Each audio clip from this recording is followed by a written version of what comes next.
So you're a first-time home buyer and you're wondering where to start. And you've also heard about some programs out there that kind of help first-time home buyers, and you're wondering, where do I find these programs, right? Well, you are in the right place, because today I'm going to talk with John Cunningham. He's with First State Bank, and he's going to give us the lowdown on how to get some assistance if you're a first-time home buyer. So stick with us.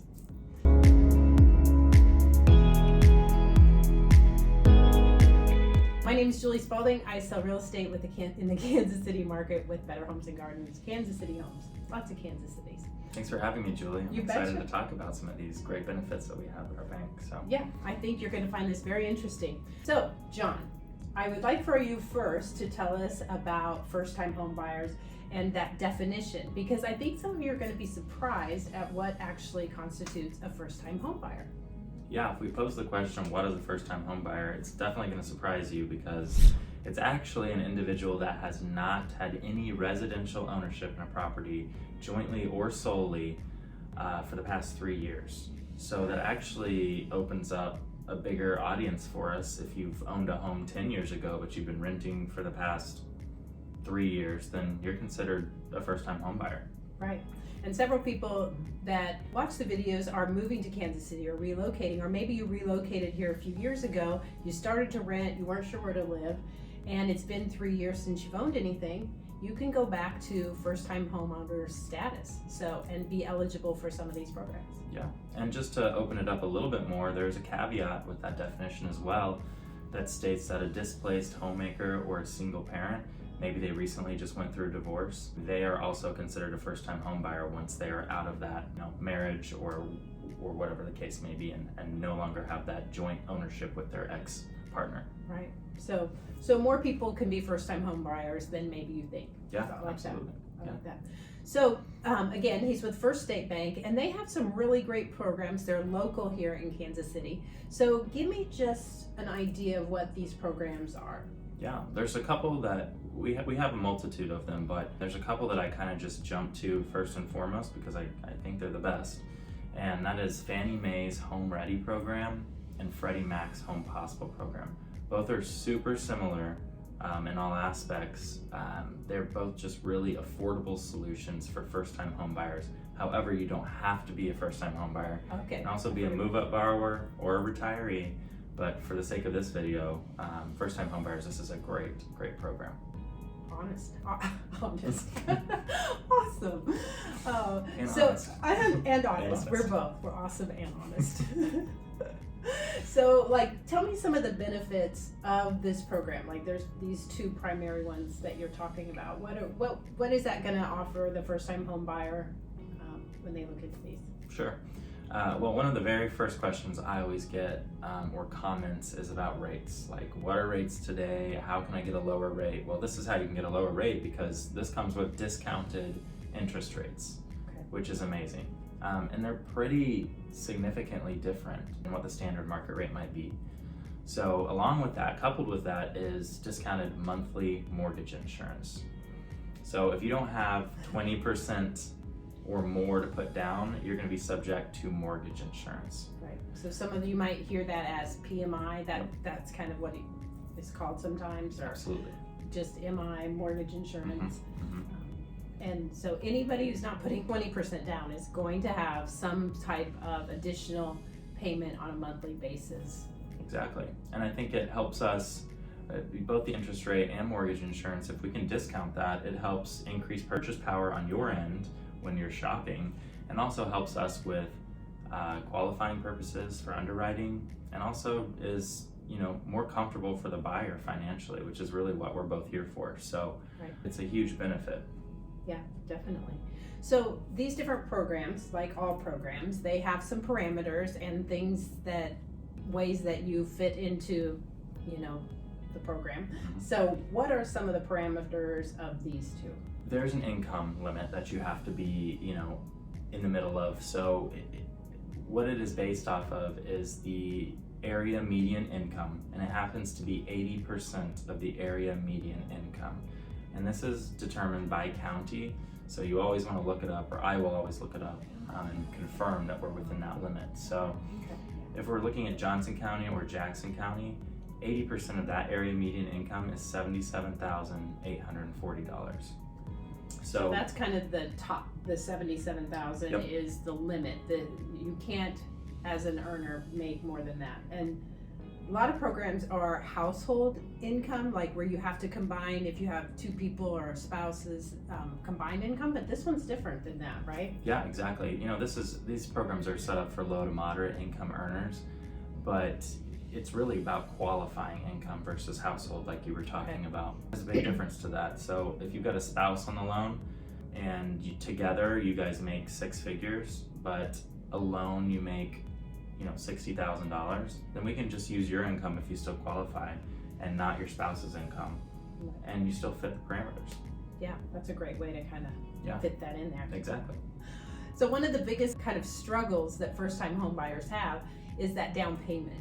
And so tell me about some options that are available to help out with that down payment.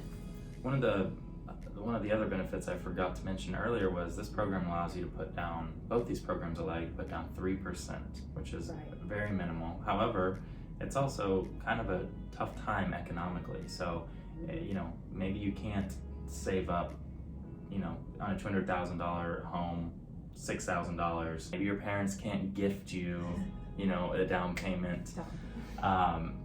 So we do have some other options.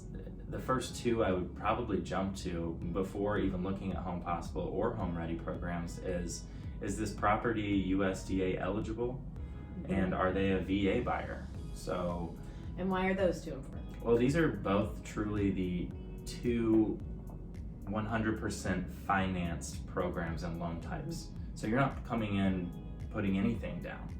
So it's really a great benefit. However, it's just such a smaller audience. If you are not a part of that, then we do have some other grant options. So we have on the Missouri side, we have MHDC loans. So this is Missouri Housing Development Commission. This allows you to get 4% of your loan amount towards down payment and closing costs. On the Kansas side, we have Kansas Down Payment Assistance. So that gives you, it's kind of a tricky one because the higher rate you pick, the more assistance that you get. So are those two programs, do they have a cap on income as well to get the assistance, or what are those parameters? This is where you're gonna run into some household income limits. Okay. There are, and each one is very different. Yeah. So it's just about me kind of putting those puzzle pieces together and figuring out what you qualify for on the grant front and on the first-time homebuyer front if we're using that program. And there's a really great one called a Home Start Grant that's not state specific, and that actually gives you $7,500 towards closing costs and down payment, which helps a lot. Right, so, definitely. Well, you can use it towards either one, right? Exactly, yep. So you have the down payment, and you're also gonna have closing costs. So when we say zero down payment, it doesn't mean that there's not closing costs in addition to that. So make sure you kind of get that whole picture.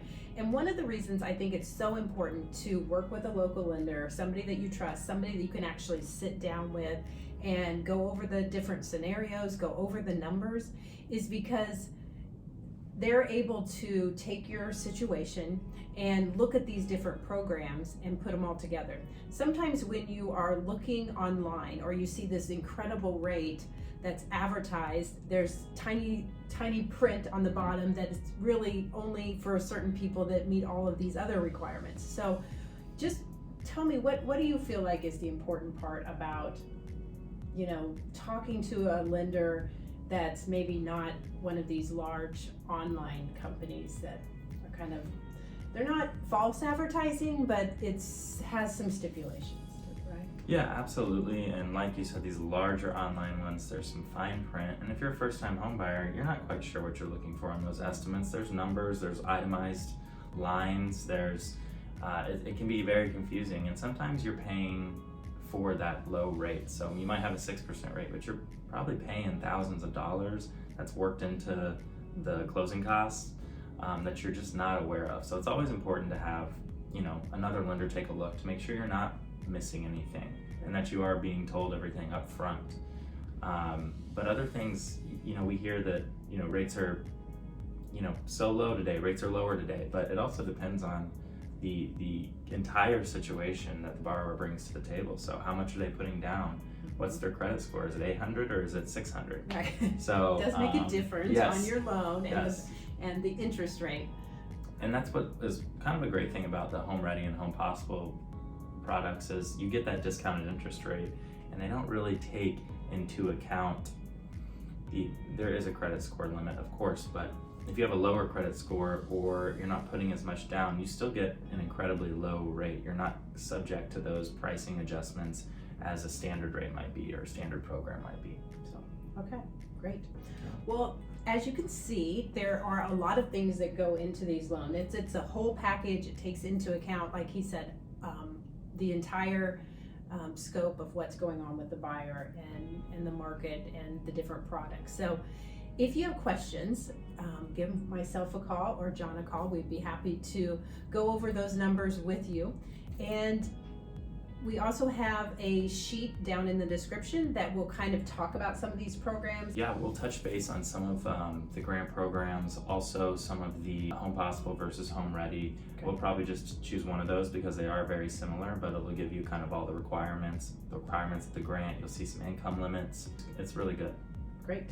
Well, thank you so much for joining me, and I Thank you for having appreciate it. We will have you back on Please, here for sure. Please. And if you have any other questions, just leave them down in the comments and we will get back to you.